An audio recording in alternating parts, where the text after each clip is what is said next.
Olá, chegamos à aula 2. Eu sei que eu vou dizer isso em todas as aulas, mas nessa eu tenho que dizer, ele é muito importante. Se você não conseguir aprender o conteúdo dessa aula, não vai conseguir fazer nada daqui para frente. Portanto, muita atenção, muita mesmo. Estar sempre junto com o professor vai ser a única saída para você tirar todas as dúvidas dessa aula, ok? Vamos aí saber o que vai acontecer na aula de hoje, os principais temas da aula de hoje.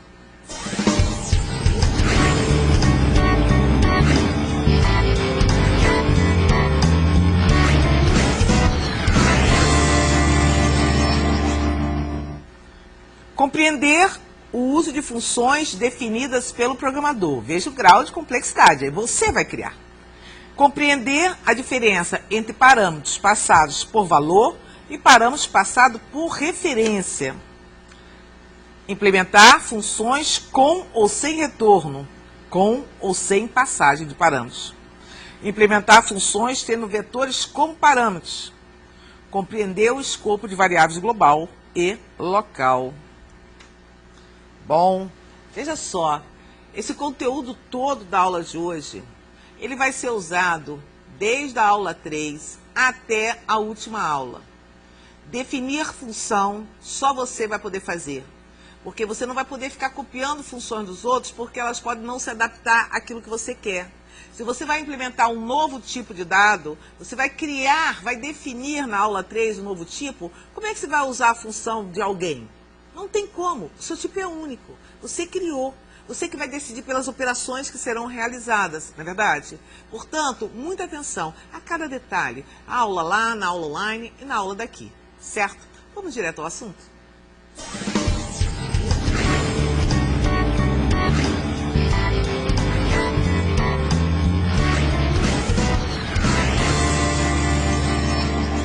Eu sei que você vai me perguntar por que você precisa definir funções?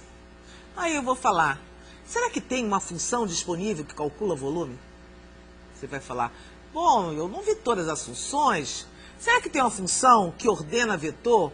Bem, eu não vi todas as funções, não posso afirmar. Será que tem uma função que descobre a moda? Bem, eu não vi todas as funções. Bom, será que tem uma função que reajusta salário? Será que tem uma função que calcula imposto de renda? Ou seja, será que tem uma função que calcula a profundidade de um poço? Não, não tem. E, gente, não vai ter. Na verdade, as funções que estão aqui são funções mais ou menos padrões, por maior que seja o conjunto de biblioteca da linguagem C++. Mas tem funções que são suas. Se você é estatístico, você vai ter funções próprias que não estão disponíveis em nenhuma biblioteca. Você precisa criar funções para o tipo de dado que você vai definir. Ora, então não tem jeito, tem que aprender a criar suas funções, a definir suas funções. Então é isso que nós vamos aprender na aula de hoje. Eu faço questão que você preste muita atenção, para que no final você saiba responder tudo. Tenho que criar minhas funções. Conclusão número 1, sim, é verdade. Mas o que é uma função? Ora, em algoritmo nós aprendemos algumas funções pré-definidas. E eu falava, quer extrair a raiz quadrada? Chama a função sqrt, lá da biblioteca CMET. Mas o que ela faz, Anitta? A função? Ela extrai a raiz quadrada. Mas, Anitta, como é que extrai a raiz quadrada? Eu vou dizer, no meu tempo, eu aprendi a extrair raiz quadrada na mão. Mas agora, nesse tempo atual, você não aprende. Ah, é uma divisão. Aí você vai falar, ah, tá bom, chega. Então, na verdade, você usa, como a gente falou na primeira aula, saber usar, mas você não sabe o que está por trás. Como é que ela conseguiu chegar à conclusão de extrair a raiz quadrada? Né? Por exemplo, você usa a função seno. Você sabe de onde vem a função seno? Vem de uma série. Ah, então eu posso usar a série e criar a função seno? Pode. A função cosseno também vem de uma série. Então, tem coisas que vêm de outras. Você pode fazer, criar essa função. Não vai criar por quê? Porque já foram criadas. Por que eu vou criar uma função que calcula quadrado se já existe a função pol que faz isso, quadrado, cubo ou qualquer outra coisa? Então você vai criar funções que não existem, funções que você precisa, mas não estão disponíveis. Mas o que é a função? É um conjunto de comandos, como diz aqui o Joel, é um conjunto de comandos que executa uma determinada tarefa. Então, você não sabe como fazer a raiz quadrada porque você não aprendeu. Talvez eu sentar lembrando, vou saber o comando vou usar para extrair uma raiz quadrada. Mas agora, na sua função, você tem que saber os comandos. Aqueles todos que você aprendeu no algoritmo. As estruturas de repetição, as matrizes, né, as unidimensionais, bidimensionais. Tudo que você aprendeu são os comandos. Você vai fazer um pequeno programa, porque a função é um pequeno programa. Só que ela não é a main, ela é uma função que precisa ser chamada pela main.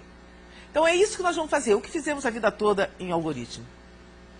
Aí, é claro, esse questionamento é super normal. Então agora eu não tenho mais uma função só a partir da aula de hoje? Claro que não. Tem vários motivos para você não ter mais somente uma função a partir da aula de hoje, né? Quer dizer, primeiro, criar funções que não existem para a nossa atividade. É um motivo super justo. Eu crio uma função que não tem. Já mostrei várias. Moda mediana, não tem. Ah, eu sou engenheiro elétrico, eu quero calcular potência, eu quero calcular a resistência equivalente. Não, não tem. Então, você vai criar para aquilo que lhe interessa. Ah, eu sou analista, mas sou responsável pela parte financeira, eu tenho algumas coisas de fazer juros compostos. Não, não tem. Então, tudo isso você vai fazer, você precisa fazer. Então, esse é um dos principais motivos para isso. Bom, além disso, né, nós estamos dividindo o nosso programa em partes menores. Qual é a vantagem disso, Anitta? No final não tem tudo? Sim, mas eu posso testar essa parte menor de uma forma muito simples e usá-la. E amanhã tem um outro programa que precisa também daquilo. Aí já está testada, eu vou lá e coloco essa função. Então eu posso reusar esses trechos com muita facilidade.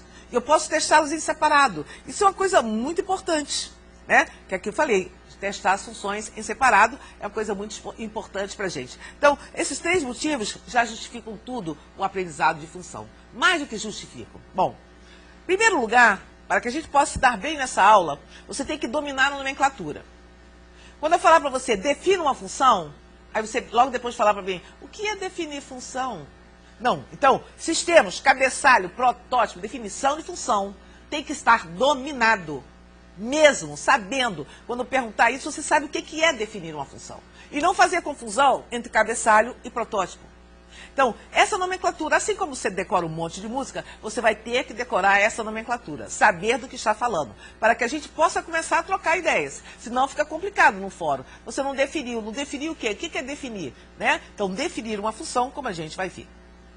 Definição da função.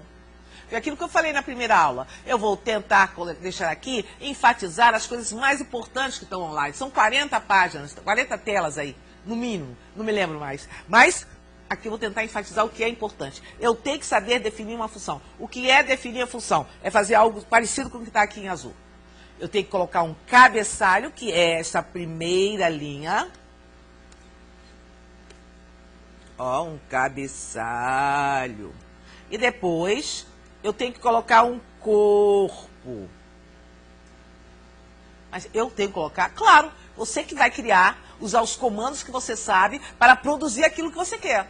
Esse é o corpo da função. Se você diz que a sua função é pregar botão, você tem que comprar uma máquina que consiga prender botão. Se você vai fazer na mão, antigamente fazia. Então vai prender na mão, então vai comprar. Então quando você fala, minha função é vender pipoca, então você vai comprar uma pipoqueira. Você tem que ter tudo esse embasamento para poder ter um bom resultado. Ok. O que vai no cabeçalho da função? Cabeçalho da função é a primeira linha da definição de uma função. A primeira. O que ela vai? O tipo da função. O que ela vai? O nome da função. O que ela vai? A declaração dos parâmetros. Você fala, nossa, Anitta, mas isso aí, o tipo da função, que tipo é esse? Não é. Você está querendo o quê? Querendo que ele retorne a sua função um número real? Então ele é real. Você quer que retorne um número inteiro? É um inteiro. Você quer que não retorne nada? Ele é um void. Então, que tipo de função é essa? Ela se propõe para quê? Para devolver ou não devolver o quê? Nome da função. O nome da função vai ser abacate. Abacate? Que faz isso, esse abacate? Abacate acha a mediana de um conjunto ordenado? Não, mas ele não tem nada a ver. Não, mas o nome eu quero dar. Sim, o nome você quer dar. Está dentro das regras? Lembra das regras? São as mesmas. Primeiro caractere, se for um único, tem que ser uma letra, não acentuada, maiúsculo, minúsculo. Se tiver mais de um caractere, pode ser o underline, o primeiro caractere. Pode usar também os algarismos, não pode usar espaço. Então, o nome da função tem que estar dentro dessas regras, da mesma forma que você dá as variáveis. A declaração dos parâmetros vão ser os elementos de comunicação entre uma função e outra, a gente já vai ver, onde cada uma tem o seu tipo. Isso é o cabeçalho. O corpo da função. O corpo da função é aquele pacote entre o par de chaves. Vão ter estruturas de for, estruturas de repetição, vetores, tudo se aprendeu em algoritmo. Declaração de variáveis, tudo. Esse é o corpo. O cabeçalho fica na frente do corpo. Protótipo de uma função. Cabeçalho da função mais um ponto e vírgula final é igual ao protótipo da função. Então, protótipo não é cabeçalho. Protótipo é cabeçalho mais ponto e vírgula. Protótipo pode ser uma simplificação do cabeçalho. O corpo da função não tem nada a ver com protótipo. Então, esses três termos, né? O protótipo, corpo da função, função e definição. Como uma função é chamada? Como você chamou a função que extrai raiz quadrada? Ah, então eu chamava por SQRT. Ah, tá. Como você chamou aquela função que arredondava para cima, que você achava o máximo? Ah, chamei por seio, né, Anitta? Ah, tá. Então o professor falou um nome e você usou esse nome para chamar a função. É assim que você chama as pessoas, é assim que você chama seus gatinhos, seus cachorrinhos, seus animais de estimação, pelo nome. É claro que algumas funções são mais independentes. Bom, o seu cachorro é mais independente do que o seu peixinho. Né? O cachorro, se não achar comida, ele vai procurar pela casa, o gato também. Mas o peixe você tem que jogar, porque senão no aquário não tiver muita coisa mais para ele comer, ele vai morrer de fome. Então, algumas funções são assim nesse nível, são um pouco mais independentes. Chamou por ela, elas fazem tudo, não retornam nada. São as voids. Tem outras funções que elas retornam sempre a pessoa que chamou. Ah, você pediu para fazer um bolo? Está aqui seu bolo. Ah, você pediu para prender seus botões? Está aqui sua blusa com botões. São as funções que têm retorno. Né? E foi a maioria delas você usou em algoritmos com retorno. Poucas não tiveram retorno. Então ela foi chamada pelo nome e, é claro, as com retorno precisam de um apoio de um comando, um cout, um if, um comando de atribuição. Né? Para onde vai o fluxo do programa? Eu estava aqui trabalhando, sou uma artista. Estou pintando aqui, Aí eu tenho um ajudante. Faltou a tinta vermelha. Ai, ajudante, por favorzinho, pega lá a tinta vermelha para não sair do lugar. Olha só, pedir ajuda ao ajudante. Seria uma função. Aí ele foi lá, pegou a tinta vermelha e trouxe na minha mão. E aqui eu continuei. Então, quando a função retorna, ela retorna para onde foi chamado. Quando a função não retorna, ela retorna para o comando seguinte a que foi chamado. Porque ela não tem que dar satisfação. Ela já acabou, a seguinte é que tem que estar atenta para poder entrar. Então, cuidado. A gente volta para dentro. Mas vamos ver mais adiante. Então, para a instrução seguinte, a voz, para o lugar de onde foi chamado. Vamos até botar aqui. Imagine que eu queira fazer a raiz quadrada da raiz quadrada de 16.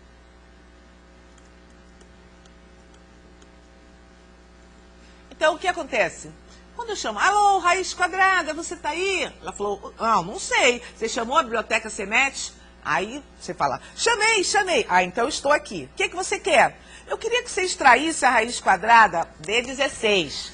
Aí ele falou, ah, é? Tá bom, vou extrair, espera aí que eu já volto. Aí lá, fez as contas da raiz quadrada de 16, quando de repente ele voltou e apagou. É como se tivesse apagado, porque função não é gente, assim como eu estou fazendo essa história. Ele veio aqui e colocou 4. Ah, 4, obrigada, raiz quadrada.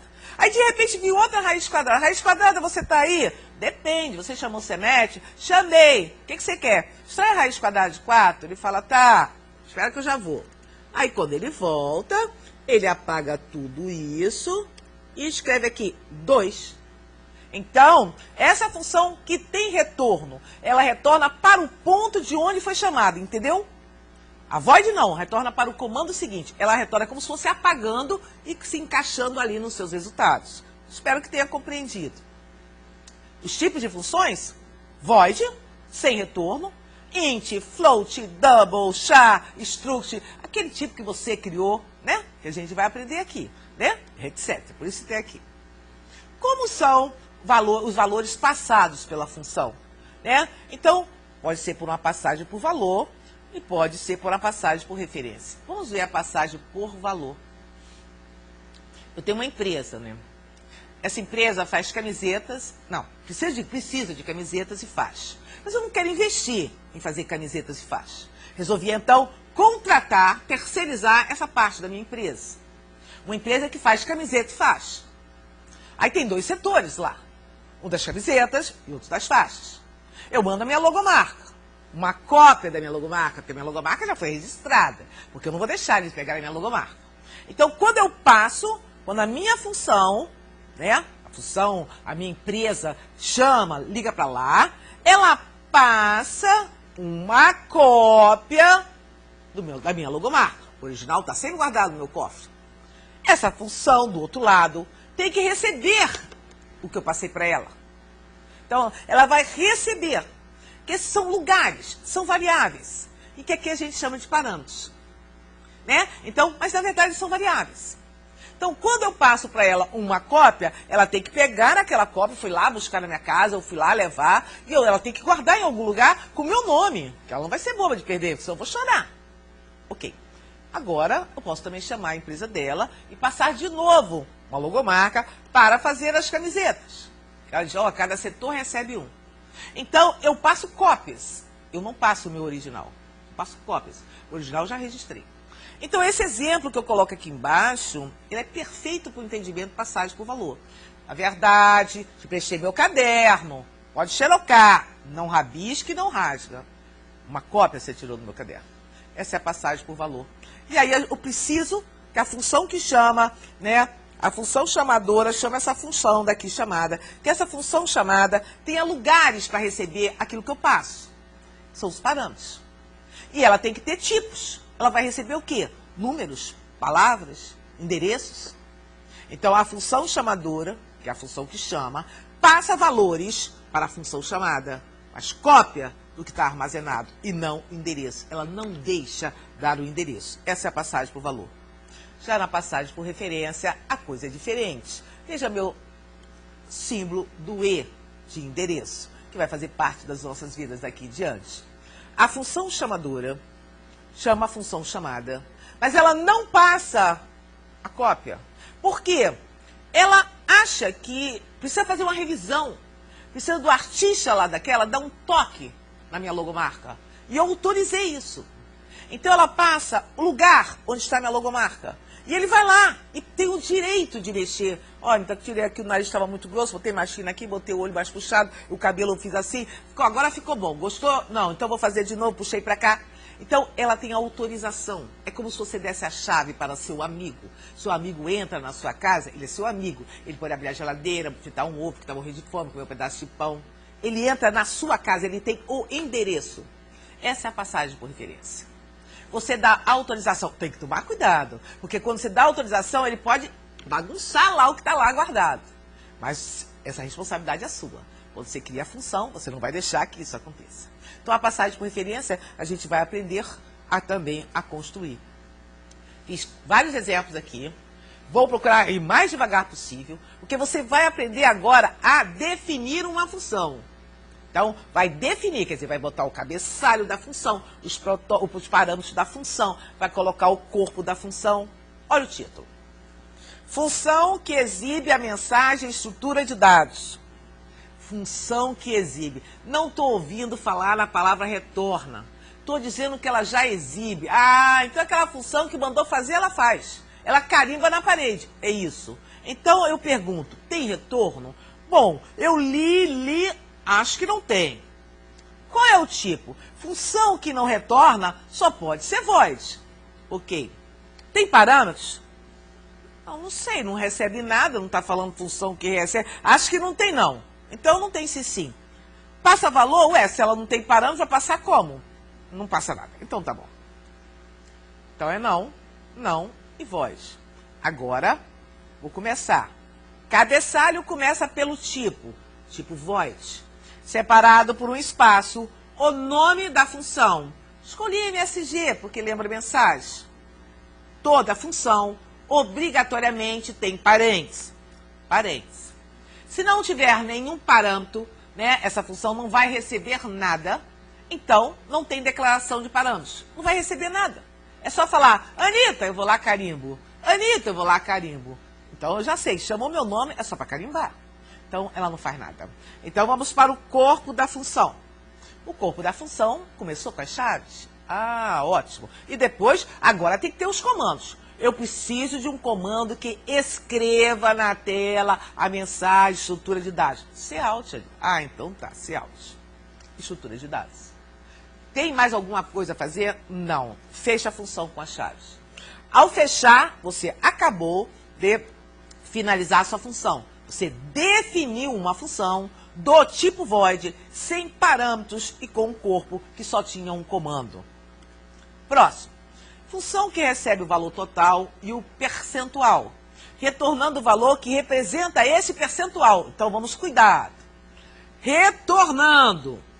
Função tem retorno? Sim, claro, tem retorno. Qual o tipo? Ora, se ela recebe valor percentual, isso é tipo real, inteira que não é. Ah, então ela é do tipo float. Isso. Quantos parâmetros? Tem parâmetros? Vamos ler de novo. Função que recebe o valor total, 1, e o percentual, 2. Tem 2 parâmetros. Então vamos ver. Acertamos. Esqueci de fazer a última pergunta. Sim, sim. A passagem é por valor? Ah, Anitta, como que eu sei que a passagem é por valor? Ora, se ela recebe, diz que recebe os valores, ela não diz que recebe endereço, a passagem é por valor. Por endereço tem que estar assim, ou uma coisa explícita, como a gente vai ver daqui a pouco, que é a casa dos vetores, ou então falar, vai passar o endereço. Aqui não. Então a passagem é por valor. Então, começando, começo pelo float, tipo, que nós já definimos. Depois, o nome. Vamos ver que nome eu dei. Percentual. Pronto. Toda função, depois do nome, tem um par de parênteses. Coloquei os parênteses. E dentro de parênteses, se houver os parâmetros. Ela vai receber alguma coisa? Sim, disse que vai receber o total e o percentual. Então, 2 parâmetros. O primeiro parâmetro, que eu chamei de total, é do tipo float. O segundo parâmetro, que eu chamei de percent, é do tipo float. Os 2 parâmetros, obrigatoriamente, são separados por vírgula. Não tem ponto e vírgula. Aí você manda para mim, eu peço para definir uma função, você coloca float, total, vírgula, percent. Eu digo, está errada a declaração dos parâmetros. Quando eu falar está errada a declaração dos parâmetros, fica atento. Cada parâmetro tem que ter seu tipo. E todos os parâmetros são separados por vírgula.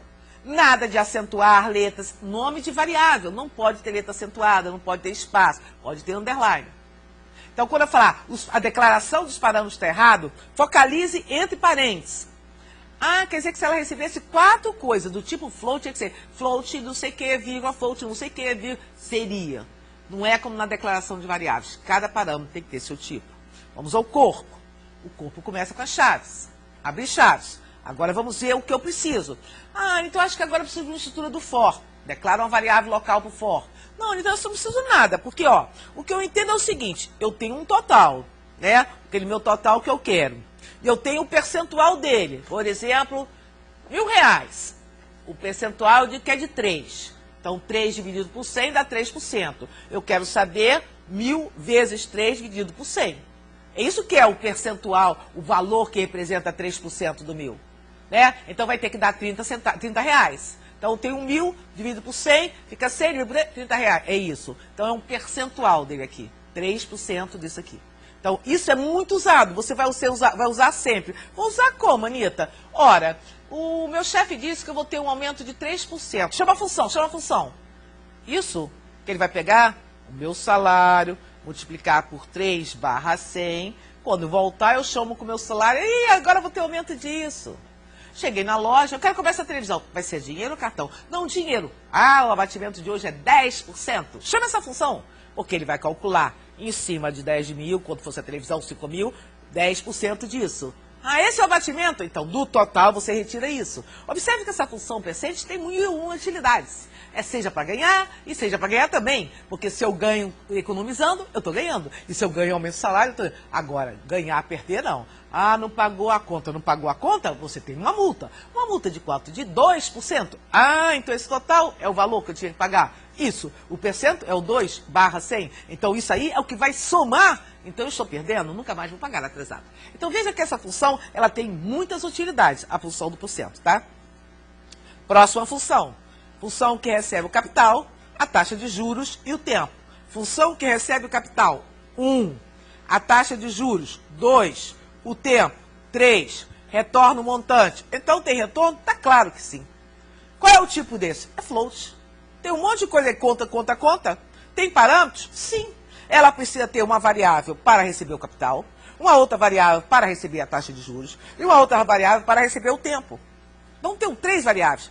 A passagem vai ser por valor? É claro, é só para dar lá, ele aplica a formulazinha e me devolve. Não tem nada que mexer no nada meu. Não mexe no meu não. Se não quiser pagar, eu vou pagar depois. Então vamos ver como que é. Botei aqui a fórmula do montante, né? Veja aqui o montante. E coloquei nessa uma coisa que foi uma declaração de variável local. Não precisa fazer isso. Mas às vezes você acha que fica mais claro fazer essa declaração, como eu vou fazer aqui agora. Tipo float. Nome da função. Juros compostos. Parâmetros. Antes de parâmetros, parênteses. Se não tiver parâmetros para declarar, os parênteses são obrigatórios. Faz parte da sintaxe de uma função. Toda função tem um nome e um par de parênteses, que podem ou não estar vazios. Mas aqui nós vimos que nós tínhamos 3. Float, C, float e int, T. T de tempo, né? Inteiro. Corpo. Abrir as chaves. Declarei uma variável local chamada float, chamada M, do tipo float, só por causa daquela fórmula. Eu vou dar uma rapidinha, voltada bem rápida na fórmula, só para você dar uma olhada. Às vezes a gente pega uma fórmula dessa e tenta usar as mesmas variáveis. Isso é errado? Não é errado. É até bom. Sabe por quê? Porque você não se confunde. Às vezes você não tem muita experiência com a história de juros compostos, você nunca pagou nada, nunca deveu nada, aí você não usa isso. Mas agora você quer ganhar, né? Então, às vezes, a gente aplica mesmo. É super normal você usar as mesmas variáveis de uma forma que lhe deram. Porque assim, na hora que você vai montando a fórmula, você fala C vezes 1 mais I, A, K elevado a T. É mais fácil do que começar a mudar os nomes das variáveis. Então, eu fiz aquela declaração lá do IM só para poder ficar nessa mesma linha, né? Vê que eu usei mesmo C, I e T. Declarei M, que vai ser o montante. Aí eu fui lá e botei a fórmula, ó. M recebe C, que estava na fórmula, e tinha lá um I mais o tal elevado. Aí apareceu o POL, não teve jeito, né? O POL... Dentro dele estava a base, lembra? Que era, dentro do parênteses estava 1 mais I barra 100 elevado a T. Então, a função POL tem a base e o expoente. Certo? Então, depois, eu mandei retornar M. A primeira vez que está retornando é porque as outras funções não retornavam nada. Ah, é? A outra não retornava? A primeira não, só envia estrutura de dados. Ah, mas essa retornou, a do percent também. Retornou porque me interessa. Então, o return é um comando que tem que existir toda vez que tiver retorno? Sim. Então, eu posso retornar várias coisas? Claro que não. Só pode retornar uma coisa. É como se botasse tudo no liquidificador e ficasse grande massacre. Aí mostrou banana, mostrou farinha, aquele negócio tudo que todo adolescente gosta para poder ficar forte. É assim mesmo a função. Só retorna uma coisa. Não, mas você não entendeu. Eu posso fazer um if, um else if e ter o return em vários momentos? Isso pode, porque ele vai pegar caminhos diferentes. Uma hora pega esse return, outra hora pega outro return, sem nenhum problema. Agora, retornar só um valor. Anitta, você fez um comentário a retornar M menos C. Eu posso fazer isso? Claro. No que você mandou retornar M menos C, tirou do montante, deixou o que foi dos juros, retornou somente os juros. Você já sabia qual era. Então, essa variável, Anitta, era obrigatória? Não. Eu poderia fazer exatamente isso, ó. Return C vezes POL, blá, blá, blá, blá, blá, blá. Só que fica muito complicado, às vezes, para o aluno entender. Agora, não é porque agora vai calcular a área do quadrado. Aí declara uma variável e faz L vezes L. Não. Quando for uma expressão mais complexa, vale a pena criar uma variável local. Essa é uma variável local, porque só essa função enxerga, certo? A variável M. Vamos para o próximo. Função que recebe uma mensagem e exibe a mensagem e o número de caracteres. Olha só. Função que recebe uma mensagem. Então, ó, tem parâmetro? Sim. Quantos? 1. Ela exibe? Exibe. Se exibe, ela não retorna. Então, não tem retorno. A passagem é por valor ou por referência? Agora é que você vai ver. Porque, na verdade, lá na aula de algoritmo, até a gente fez uma revisão, né? Na aula de algoritmo, o vetor, a matriz da linguagem é tratada como um endereço. Na aula 8 do algoritmo a gente viu isso. Ela é um endereço. Se ela é um endereço, então ela é uma passagem por referência. Porque a grande história quando a gente estuda, assim, digamos, na linguagem C, de onde eu vi antes do C++, é que quando a gente tinha que guardar, a gente tinha que dizer o endereço, que era justamente o símbolo E que precedia o nome da minha variável. Guardar onde? Guarde nesse endereço. As outras linguagens que não trabalhavam diretamente assim foram modificando os seus comandos de entrada e saída. Então, veja bem, eu vou passar o endereço de uma mensagem, de uma variável que está guardando uma mensagem. Por quê? Porque ele fala assim, o vetor tem uma ligação tão grande com o endereço, tão grande, que ele pode ser, o nome do vetor pode ser precedido somente pelo ponteiro, que é o asterisco, você vai ver mais lá na frente. Então, a variável assim, vet, ele é um vetor, digamos, 10 elementos, não importa. Se você usar asterisco vet, ou usar vet, par de colchete vazio, ele vai tratar de uma forma bem parecida mesmo. Ele vai pegar o endereço tanto aqui quanto aqui. Então é baseado nisso que eu vou passar uma mensagem, e a minha passagem vai ser então por referência. Por quê? Pela relação íntima do vetor com os endereços. Bom, ela é uma função sem retorno, ela é uma void. O nome dela eu coloquei MSG recebe. Podia colocar qualquer coisa, MSG underline recebe. Tem parâmetros? Tendo ou não tendo parâmetros, ela tem um par de parênteses obrigatório em todo o nome da função. Agora eu abro para receber. Tipo, char. O que ela recebe? Um vetor. MSG, par de colchete, vazios, para poder indicar justamente o endereço. Então, quando eu colocar assim, eu vou exibir, pegar o endereço dela, vou passar o endereço dela. Não tem mais nenhum. O corpo da função. Declarei uma variável local, só essa função enxerga, chamada tam. E, ao mesmo tempo, atribuo a essa variável strl de MSG. Nossa, isso eu me lembro lá naquela, aula 10 de algoritmo. Ampliando, sei lá, para acrescentar, acrescentando para finalizar. Essa mesmo. Pois é, a gente viu uma função da biblioteca string, C-string, onde str de string, len de comprimento, length, né? Então ele conta os caracteres da minha mensagem. E veja bem, como é que ela adivinha se aqui não tem recebendo nada? Por quê? Como ela deu o endereço, a função strlen foi lá e contou. Ela escreveu a mensagem. Como ela escreveu a mensagem? Não estou vendo nada aqui. Sim, ela recebeu o endereço e pegou a mensagem. Tem, tam, caracteres. E fecha. Essa é uma passagem por referência. Vetor, a princípio, não precisa saber até a aula 8 chegar a ponteiro para passar vetor. Vetor já é um endereço. Por ser um endereço, a passagem é por referência, por definição da linguagem C, que o C++ também pegou essa ideia da definição das coisas. E a função, Anitta, fica onde? Você me mostrou, criou 4 funções, agora eu vou praticar, é claro, vou pegar a lista de exercício, vou praticar. Vou olhar todas as funções da aula, todos os exemplos e vou praticar. Eu coloco antes ou depois da main? Bom, essa é uma decisão importante. Vamos ver se eu colocando antes da main, como alguém me dizia, coloca tudo antes da main que dá certo. Vamos ver se dá certo. Essa é a função main, que nós já vimos trabalhando desde as primeiras aulas, desde a 5ª aula do algoritmo. A biblioteca IOStream, a cstdlib incluindo, né, porque você pode trabalhar no outro ambiente, que não seja o dev, aí tem um system e tudo mais.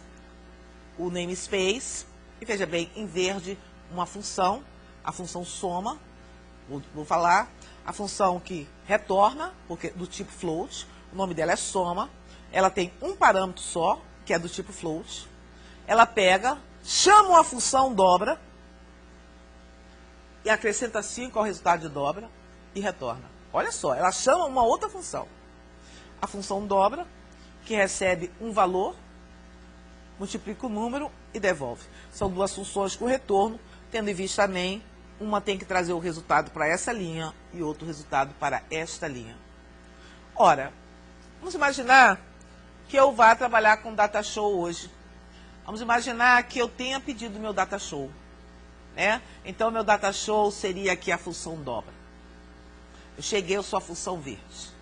Quando cheguei, olhei na sala, onde está o data show? Fiquei nervosa, vou dar aula, preparei minha aula para dar com o data show. O que eu posso fazer? Nada. Ter que embromar os alunos, ir lá conversar, cadê meu data show? Aquela confusão. Se por acaso tivesse chegado, data show está chegando, professora, significava que eu estava sendo avisada que o data show viria. Colocar a função antes ou depois é complicado, porque para este caso eu posso dar uma solução. Veja os erros que aconteceram. Cadê a função dobra? Não estou vendo. Eu posso fazer o quê? Pegar a função e inverter a posição, como foi aqui nesse diálogo decidido. Joga a dobra para cima, joga a float para baixo. Ah, é. Quando eu entrei, dobra estava parada ali. Eu já vi que dobra estava parada ali, eu pude chamar dobra. Não deu erro nenhum, ficou perfeito, executou o programa. Mas será que sempre eu vou conseguir dar um jeito? Sempre eu vou conseguir colocar uma na frente da outra? E se eu tiver mais de 10 funções e se uma chamar a outra? Não vai dar certo. Uma hora vai pegar, vai dar errado e eu não vou saber o que fazer. Por isso, eu lembro a vocês. Que tal usar o protótipo das funções? Porque os protótipos, assim, são assim, umas declarações dessa função, né? Avisando, é como se fosse um aviso de que as funções existem. Tanto é que ele está ali com o cabeçalho mais um ponto e vírgula. E onde a gente coloca? Depois de todas as declarações, dos includes as definições e a chamada, enfim, antes de qualquer função. Aqui está o buraco. Então, olha o que eu fiz. Botei a chamada, o protótipo da função soma. É protótipo porque tem um ponto e vírgula ao final. É o cabeçalho com ponto e vírgula. Botei o protótipo da função dobra. Mas elas não estão aqui. Mas como tudo começa pela main, quem chama é a main. Se elas estiverem depois da main, todo mundo, inclusivamente, já foi avisado que depois dela tem alguma coisa que trate de procurar. Mas eu queria chamar a atenção para essas duas linhas que o aluno fala. Professora, eu vi que uma das funções no protótipo, a senhora não colocou o nome da variável, isso está errado. Não, não está errado. O protótipo pode ser simplificado. Eu não sou obrigada a colocar o nome da variável no protótipo. No cabeçalho, sim. Observe que eu sou obrigada a colocar o tipo. Se eu tivesse 3 tipos float, eu colocava float, vírgula, float, vírgula, float, sem botar nome de variável nenhuma. No cabeçalho, eu sou obrigada. Então, qual é a vantagem de usar o protótipo? Ora, eu, ao colocar o protótipo, antes de todas as funções vão poder chamar qualquer uma, claro, começando sempre pela main, sem nenhum problema, porque elas já estão lá em cima definidas, sob a forma de protótipo, né? Então, sem nenhum problema. Então, esta é a melhor forma. É depois mesmo, com a inclusão dos protótipos antes, sem nenhum problema. Deu tudo certo, é claro que tinha que dar certo. A passagem por referência. Esse é o momento auge da aula, né? Claro que vai ter um momento lá na 8ª aula, mas esse é um momento super importante que a gente vai começar a criar funções, né? Bom, na passagem por referência, o E é fundamental, que é o símbolo do endereço, também uma herança da linguagem C, né? Embora a gente possa falar muito alto, o pessoal do C++ não gosta de dizer que teve herança da linguagem C, né? Que representa o endereço da variável. Então, quando eu passo o E antes do nome, né, a função chamadora, na verdade, ela está passando para a função chamada o endereço dela. Isso que é importante. Aquilo que eu falei, ele pode mexer à vontade e alterar, com todo cuidado, é claro. Mas qual a relação desse tal de endereço com o vetor?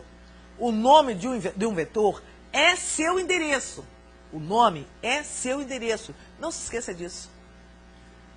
Se o nome é um endereço, para que quando eu chamo vetor, eu uso o E?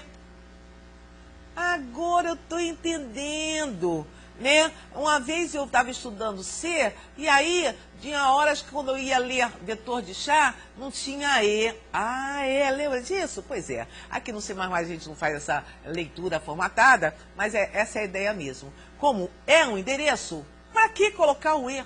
Uma coisa redundante. Então, já não é necessário. Verdade. Então, aqui eu estou mostrando para provar, sabe assim? Ah, eu não acredito. Você acredita vendo? Pois então, aqui eu coloquei um programa que aqui é assim, muito simples, já ajudar vocês, quando vocês quiserem testar essas funções.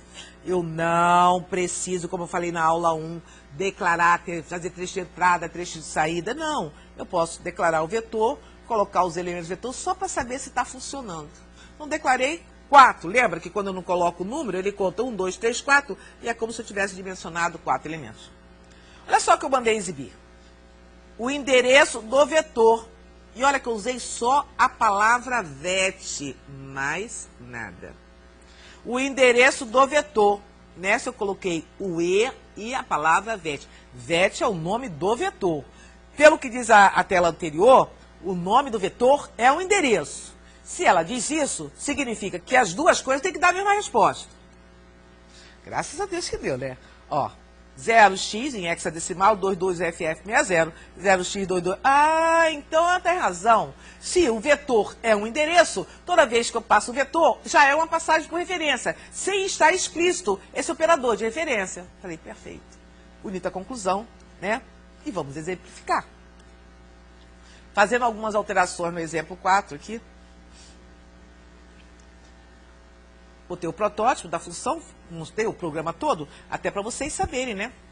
Chamei a função, eu quero testar, não sei onde eu testo. Olha na aula lá, nós estamos na aula tele tem isso lá. Ah, tá. Ele foi lá, definiu, declarou a variável, chamou a função recebe e aí usou essa função. A função que estava lá, ela recebia a mensagem e exibia. Olha o que eu faço aqui. Eu altero para provar a vocês que quando eu passo um vetor, eu passo o endereço dele, porque eu disse lá atrás, quando eu passo por referência, eu posso alterar o valor. E aqui é a minha prova. Eu estou passando por referência, você não está me vendo usar o E, no entanto, eu aqui dentro botei essa linha aqui que está em vinho, onde eu digo, vá na posição 0 e coloque um asterisco lá. Então, na hora que ele retorna desta função aqui na main, que ele for escrever depois da função, no lugar do E de estrutura de dados, tem que estar um asterisco, porque se a passagem é por referência, eu dei o endereço e você mudou. Pode acreditar. Ok, olha lá, ó, olha o E lá. Olha dentro da função, na função, aqui, olha o E lá. Estrutura de dados, 18 caracteres lá dentro da função, né? Aqui dentro da função, ó, eu troquei, ele já dentro da função apareceu, e quando retornou, provou, porque às vezes está dentro da função, mas não aparece, não retorna. Não, ele alterou mesmo. Então, leia de novo a aula, essas 40 telas, para poder trabalhar com os vetores. Passando vetores numéricos, aqui tem uma função void, não retorna, porque se eu passo por referência, eu não posso retornar toneladas de variáveis. Olha aqui, ó, um vetor, outro vetor, outro vetor, uma variável simples, que é o tamanho. Aqui eu fiz um for. Por quê? Eu quero pegar tudo que está no vetor NT1, tudo que está no vetor NT2, lembra? Somos 2 e acha a média e guarda na variável M, que é o terceiro vetor. Não tem retorno. Não posso retornar mais de um valor. Então, quando ele voltar, se eu exibir, vai sair tudo assim, a média dos alunos. Essa é uma função de saída. Float N1, int T, float N2, float M. Anitta, por que você mudou a ordem aqui? Mudei a ordem que eu quis mudar. Mas, Anitta, você mudou a ordem. Aqui estava tan. Não, a função não tem nada a ver com a outra. Né? Na verdade, até devia ter colocado double, que eu botei ela lá double, mas as notas estão baixas, não tem problema nenhum. Anitta, olha só, você mandou receber o vetor e agora mudou a ordem. Não interessa a ordem. Interessa é que na hora que eu chame, eu tenho que passar exatamente como a função quer. Primeiro um vetor, depois o tamanho. E veja bem, com essa função eu exibo tudo que foi modificado. Então, na verdade, meu programa pode ter várias funções. Eu só fiz duas. De novo, esse é um protótipo de uma função. Anitta, cadê as variáveis? Não tem. Como não tem? Ah, não tem não, porque eu botei par de colchete, que significa vetor, não quis botar nome nenhum. Ah, tá. Então, isso é um protótipo simplificado. Os nomes das variáveis não estão presentes. E eu tenho que colocar na minha cabeça que se eu criar várias funções para o mesmo programa, elas não têm que ter a mesma ordem. Isso. Mas não é bom colocar? Bom, para quem está começando, é bom colocar para não se perder na hora de chamar. Porque olha só como eu chamei média. Chamei o nome do vetor, nota 1, o nome do nota 2, a função, o vetor médias e tan. Olha como eu chamei saída. Nota 1, tan, nota 2 e médias. E deu tudo certo, né? E deu tudo certo. Então, aqui eu consertei aquele lá que tinha botado o double, que assim ficou feio. Então, aqui está minha função média, até aqui minha função saída. Estão colocadas depois da main, porque os protótipos foram colocados antes, né? Então, assim, só aqui consertando, essa daqui lá atrás, eu deixei mesmo como float para ser mais coerente, né? Embora não desse problema aqui. Bom, então tá aqui o nosso programa, nossa chamada de função, cálculo da média, a saída, né? Com as médias, passando o endereço de uma variável. Na verdade, chegou o meu E, né? Se o vetor pode passar sem o E, será que um elemento do vetor pode passar sem o E? Me desculpe, mas não. O vetor pode passar porque você dá o endereço do conjunto, do primeira variável. Mas se você quiser passar uma variável, um elemento, o E tem que estar presente. Então, vamos ver como é que fica isso. Eu chamei uma função, criei uma função reajuste a salário. Essa função, eu vou passar o endereço onde está guardado o meu salário. E eu vou colocar, então, o protótipo da função. Olha aqui o protótipo. Ah, apareceu o E, então eu vou dizer, essa função não tem retorno. Essa função se chama reajuste a salário. Essa função recebe um parâmetro que é um endereço no tipo float. Isso. Ela vai receber o endereço de um lugar onde o endereço de uma variável onde o conteúdo é float. Isso.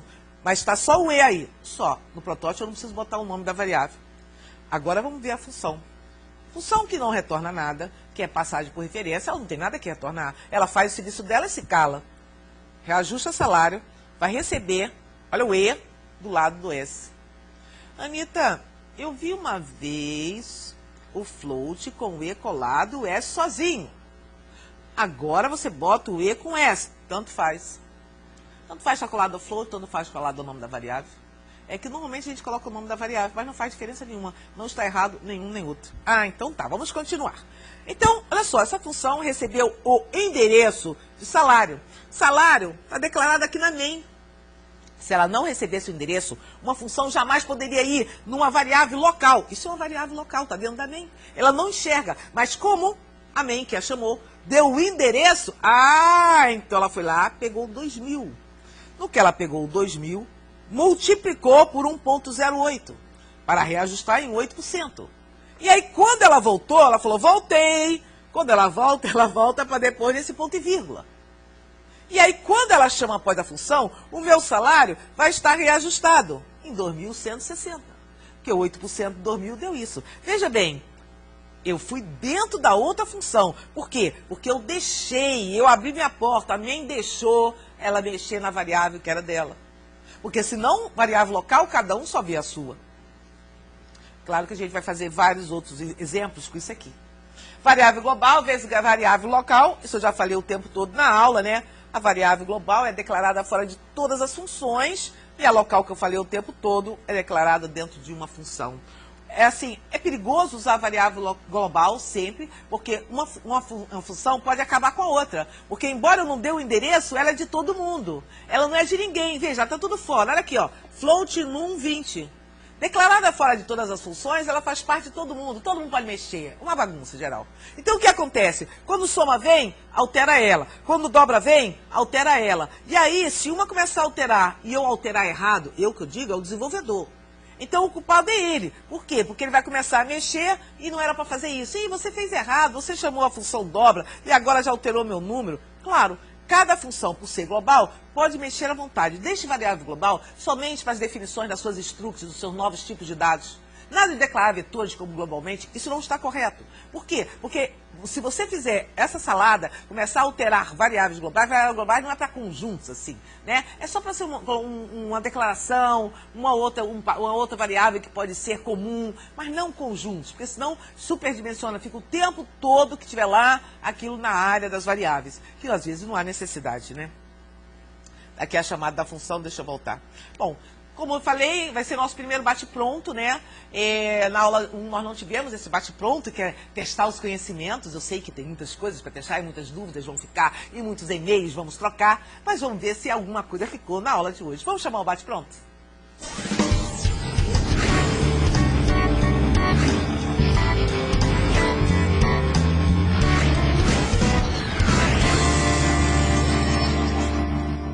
Deixa eu mostrar como é que a gente faz. Aparece a mensagem, a pergunta, eu dou assim 1 milésimo de segundo, que eu não posso estar muito tempo, né? E aí você pensa Aí logo depois, assim, cite duas vantagens ao se definir uma função. Eu falei, e agora, tá pronto? Aí você fala, tô pronto, mas só que eu não escuto. Aí eu mostro o que é algumas vantagens. Dividir o programa em partes menores, poder testar, tudo aquilo que a gente viu. Isso é assim o nosso bate-pronto. Vamos testar para ver se você aprendeu. O que contém o cabeçalho de uma função? Aí você fala o cabeçalho, contém um tipo, o nome e a declaração dos parâmetros se houver. E é o nome, a função, e a declaração. Ih, acertei. Aí eu faço outra pergunta para você. O que é o protótipo de uma função? Aí você lembra. Ela falou que protótipo não era igual a cabeçalho, mas tinha alguma coisa. Ah, já lembrei. É o cabeçalho mais o ponto e vírgula. Isso! Acertou. O cabeçalho mais o ponto e vírgula. Então, na hora, fica atento quando for assistindo a aula. Onde o protótipo da função é colocado? Bom, na verdade, o protótipo é colocado antes de todas as funções e a gente viu por que ele precisa ser colocado antes de todas elas. Qual a vantagem do uso do protótipo de funções em nossos programas? A vantagem, qual era? Aquela história da soma com dobra, boto antes, boto depois, eu não tenho que me preocupar com quem vem antes, quem vem depois. Se eu usar protótipos, vai tudo dar certo, não interessa quem vem antes, quem depois, quem foi chamado antes, quem foi chamado depois. Então essa é a grande vantagem, a tranquilidade do desenvolvedor, que tudo vai funcionar no programa dele, né? É fantástico isso. O que significa um protótipo simplificado? Ora, um protótipo simplificado significa exatamente, eu coloquei aqui, porque a resposta logo, porque às vezes você poderia não ter ficado atento. Na verdade, é o protótipo sem o nome das variáveis. Mas se tiver vetor, tem que colocar os colchetes, tá? Qual a diferença entre variável global e local? Que a variável global, isso, aquela que é declarada fora de todas e a local é dentro de cada função. Bom, sendo assim, vamos para o resumindo.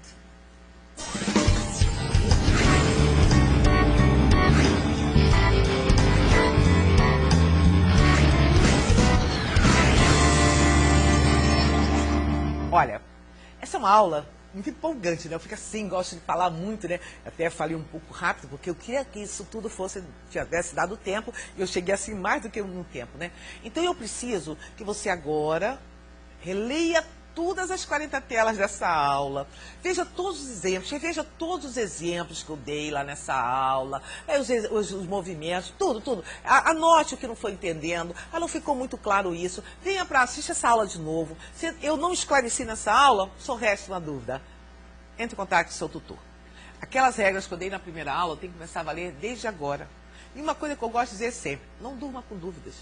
Antes de dormir, você vai lá, manda um e-mail pro seu professor. Porque quando a gente acordar às 7 horas da manhã, já tá lá o outro. Você bota assim, bom dia. Aí a gente bota um óculos escuro para a gente saber que tá com sono. Aí, bom dia. Eu tenho uma dúvida. Que aí o professor vai responder para você e você não avança enquanto aquela dúvida não ficar sanada. Porque senão, nada vai dar certo. Função é fundamental para a estrutura, certo? Então, espero você na terceira aula.